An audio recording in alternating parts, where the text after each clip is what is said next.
Electronic ও print মিডিয়ার প্রিয় সাংবাদিকবৃন্দ, আসসালামু আলাইকুম ও শুভ সকাল।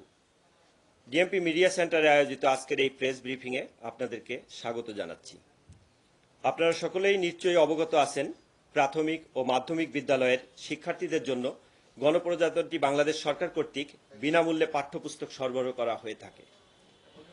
বছরের শুরুতেই নতুন বই পেয়ে কোমলমতি শিক্ষার্থীদের মন উৎফুল্ল হয়ে ওঠে।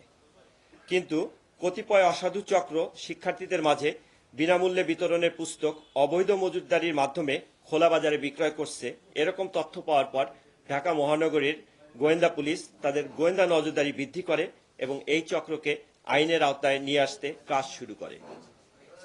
এরই অংশ হিসাবে ডিবির একটি আভিযানিক দল 22 জানুয়ারি 2025 খ্রিস্টাব্দ গোপন সংবাদের ভিত্তিতে জানতে পারে উক্তরূপ একটি অসাধু চক্র সূত্রাপুর থানাধীন বাংলা বাজার ইস্পাহানি গলিতে বিভিন্ন গোডাউনে প্রথম হতে দশম শ্রেণীর বিনামূল্যে বিতরণের সরকারি পাঠ্য বই বিক্রয়ের উদ্দেশ্যে মজুত করেছে। উক্ত সংবাদের ভিত্তিতে কোতোয়ালি জোনাল টিম বিকেল 17:30 ঘটিকার সময় উক্ত স্থানে অভিযান পরিচালনা করে। অভিযান পরিচালনা করে সিরাজুল ইসলাম উজ্জ্বল এবং দেলোয়ার হোসেনকে আটক করে। এ সময় তাদের হেফাজতে থাকা প্রায় 10,000 বিনামূল্যে বিতরণের সরকারি বই উদ্ধার করা হয়। আটককৃত বইয়ের মূল্য অনুমান 8 লক্ষ টাকা। উক্ত ঘটনার বিষয়ে আইনানুগ ব্যবস্থা প্রক্রিয়াধীন রয়েছে। এছাড়া এই চক্রের সাথে জড়িত অন্যান্যদের গ্রেপ্তার ও অবৈধ মজুতদারির বিরুদ্ধে ডিবির অভিযান অব্যাহত রয়েছে। আবেদন দিব যে বইটা যেন আমরা বিজ্ঞ আদালতের আদেশ মোতাবেক আমরা ন্যাশনাল কারিকুলাম টেক্সট বুক বোর্ডকে ফেরত প্রদান করতে পারি এবং ফেরত প্রদানের করলে তৎপরবর্তী তারা হয়তো সেক্ষেত্রে ব্যবস্থা নেবেন। তবে এই ক্ষেত্রে বিজ্ঞ আদালতের আদেশের উপরে আমরা ব্যবস্থা নিব।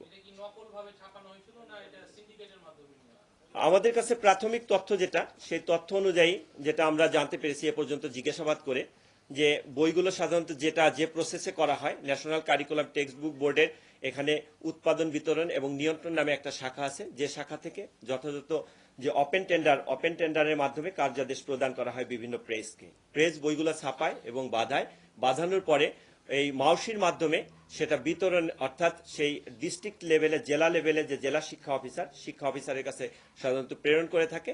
শিক্ষা অফিসার যেটা করেন, সেখান থেকে এটিও অর্থাৎ উপজেলা শিক্ষা অফিসারের কাছে প্রেরণ করে এবং সেখান থেকে সংশ্লিষ্ট স্কুলগুলোয় যায়।